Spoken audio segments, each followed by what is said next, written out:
নমস্কার, সুজাতার সহজ রান্নাতে আপনাদের সবাইকে স্বাগত। আজকে আমাদের রেসিপি দই কারি।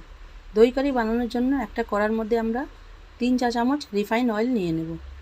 তেলটা যতক্ষণ গরম হবে তখন আমরা একটা বাসনের মধ্যে 1.5 কাপ চানা বেসন নিয়ে নেব। তার মধ্যে সামান্য নুন,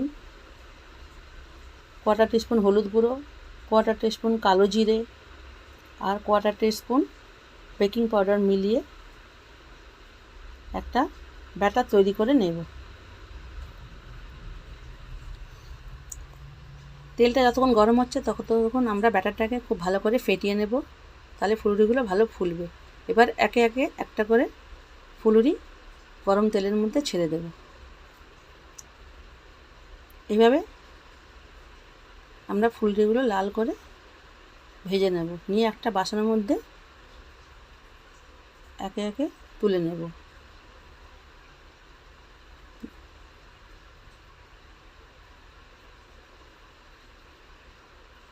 এরপর একটা যে বাসনের মধ্যে আমরা বেসনের ব্যাটারটাকে গুলেছিলাম তার মধ্যে 1 কাপ জল নিয়ে নেব, নিয়ে ওর মধ্যে 2 বড় চামচ বেসন,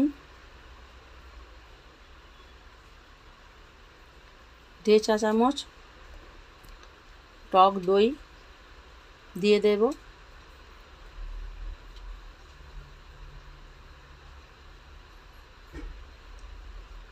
আর 1/2 চা চামচ আদা রসুনের পেস্ট, আর 1/2 চা চামচ হলুদ গুঁড়ো এর মধ্যে দিয়ে একটা ঘোল বানিয়ে নেব।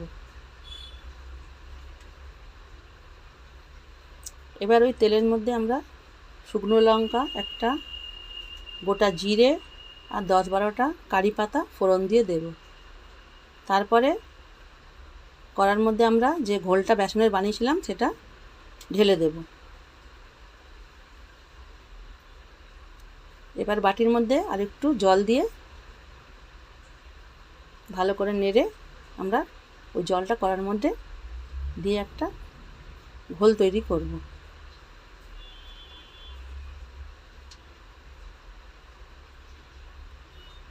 যখন এটা খুব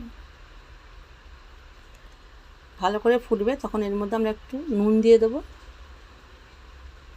আর দেখুন ভালো করে এগুলো ফুটে গেছে, তখন এর মধ্যে আমরা এই ফুলুরিগুলো দিয়ে দেব।